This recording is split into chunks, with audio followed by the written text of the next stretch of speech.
শিখিয়ে দেয়। এক তো বেচারি চুড়িদার খোলার অবসর পায় না, সমান এসে কাজ করে যাচ্ছে, তার মধ্যে উল্টা উল্টি শুরু করে দিলে। হ্যাঁ বল কি অবস্থা। এইরকম শাস্তি ননদ যেন কাউকে না দেয়।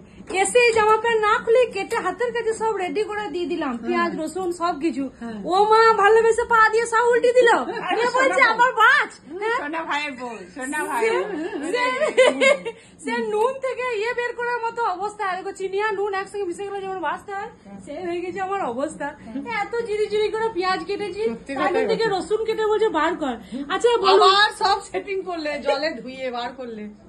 আচ্ছা আপনারাই বলুন, 5টা চুম খেয়ে নিল হয়ে গেল। চুম খেলে কি হয়ে যায়? এত চালাকি করলে হয় বলুন?